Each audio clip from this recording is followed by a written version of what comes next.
All right, guys. So check it out. We've been slacking a little bit, not gonna lie, but the reason is for a pretty good one. So last we left off, it was that we were setting up. Well, I don't even think we mentioned it, but we set up a bait booth, right? I don't know if you guys see.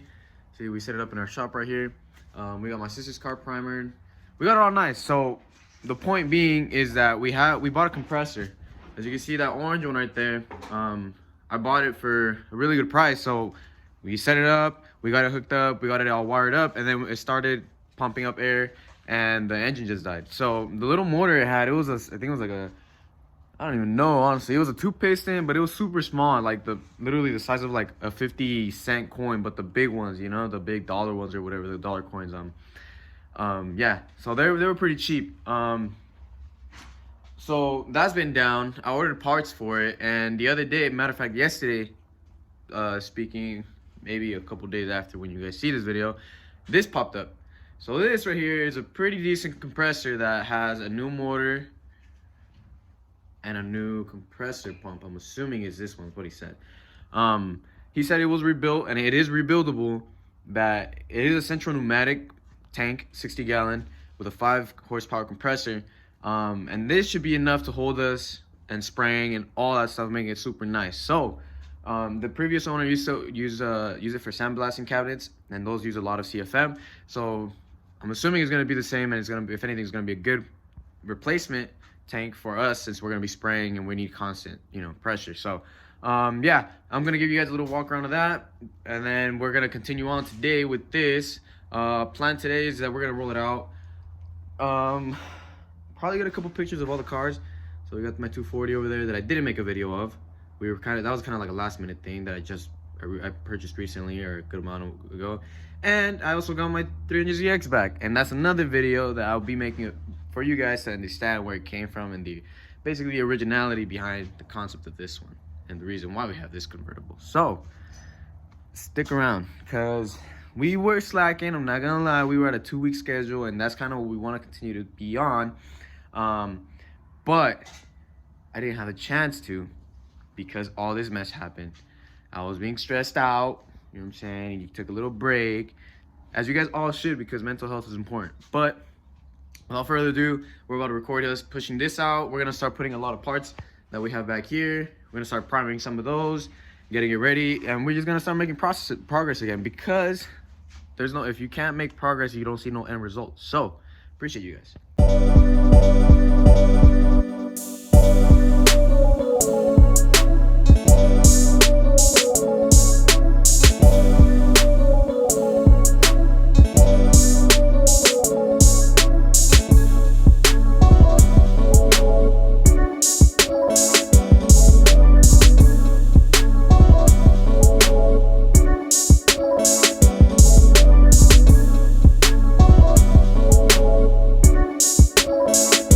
Sunny. We got my Z32 right here, my 240. We got my sister's Z right here that we're just kind of mocking up the bumper and all this stuff. Then we have a parts car. Parts car we're trying to get rid of. If you know anybody that wants one, 50 bucks, have some more paperwork. If not, I'm gonna chop it up and it's just gonna get recycled. So we don't have no value in it no more. We took what we wanted from it. It still has a lot of interior pieces. It still has the rear cradle, has a rear diff, axles. Hubs are still there as well. E-brake assembly still there. I'm probably gonna snatch that for my Z, just because my Z, when I was a high schooler, I removed it because I'm an idiot. But yeah, let me know. All right, guys. So we have both compressors set up over there. They're just chilling for right now. We are gonna go ahead and start getting these little panels out. So we got the trunk lid, and we got the hood that we're gonna be, hopefully, just today's goal is just primering them, and then just sand them, get them ready for paint, just so everything's kind of ready to go for the most part. That's kind of the goal. We did kind of get backed up just with other instances, but like I said, that's how it is when you don't have everything already ready.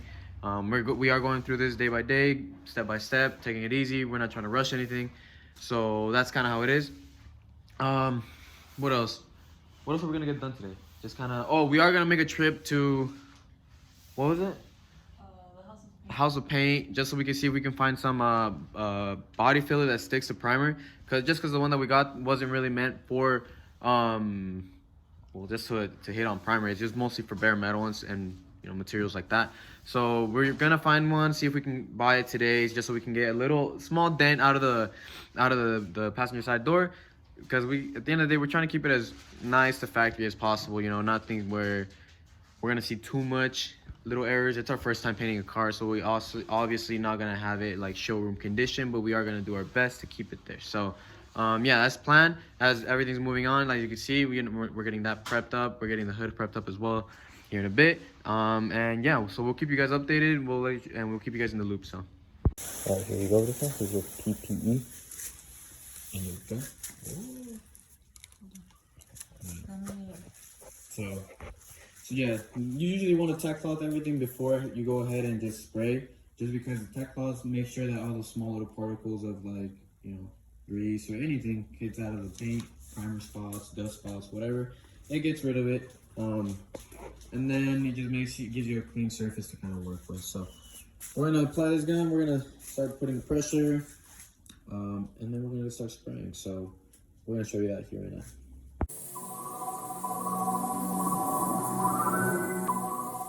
all right, so as you guys saw, basically, you saw my sister overlapping, you saw her spraying. Being consistent with your overlaps is really good because it removes the possibility of tiger stripes. You could possibly still get some, but then that's when you adjust your fanning on your gun. I avoid spraying just because I have a shaky hand. My sister has a smoother hand when it comes to spraying, so she's pretty cool with it. She's pretty fast at it. But overall, you guys saw the process. You guys saw you need to tack cloth it. You need to make sure that everything's solid, that it's a clean surface. And so yeah, we finished up the first layer. As you guys can see, they're both covered up pretty good. Everything's pretty well done. We are about to hit 2 layers. We try keeping it as like a thick, I guess you could say, layer. You want to see it like how did the donkey see it from Shrek? It's like an onion.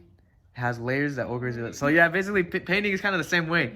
You want to make a couple layers just so it gives you room for if you do make a mistake or something, you sand it. So that's the cool part about painting. Any mistake or anything that you do, sanding is always your answer, because that's when you just start from the beginning. So I'm mixing up the second coat that my sister's gonna be spraying. We're gonna get through with it, and then we should be done for the day, right? And then we're gonna be making the trip to Paint World. What was it? House of Paint. We're gonna go House of Paint World. And so yeah, so we're gonna get through with that. I mean, I'm not gonna really record much because you already saw her kind of overlap. Let me get it out. Overlapping and spraying and all that stuff. So it's the same thing. For curing time, we give it about 15 to 20 minutes just because this is a fast drying primer. And then we should be good with that. And so yeah, that's pretty much anything else. As you guys have questions, you guys obviously are gonna be going through it, and comment, because we want to help and we want to interact with you guys. Make sure that we help you guys if you guys are ever stuck on something. So yeah, that's so far where we're going. We're almost done. We're gonna keep going at it a little bit, finalize everything, and then we should be done with today's episode. But we appreciate you guys sticking around so far. All right guys, so check it out. We reattached the trunk lid, and we also put back the hood. As you can see, we basically are done for the day. My sister's gonna go ahead and get some putty on some small spots. We want to go ahead when we went to House of Color here, for us it's right down the street. Picked up some materials. She's gonna go ahead and do that, and then we should be good to go. Give it a once over on the whole car, make sure everything's good to go, and we should get ready to apply paint. Everything should be good to go here at this point, so I'm kind of happy that we're able to make some progress, because we have been falling behind. That's just life sometimes, I go to college as well, I work, so it's hard to make a good schedule that works, but we're trying to make work with a video every 2 weeks. So hopefully you guys can count on us with that. We're trying to keep up our part on doing that as well.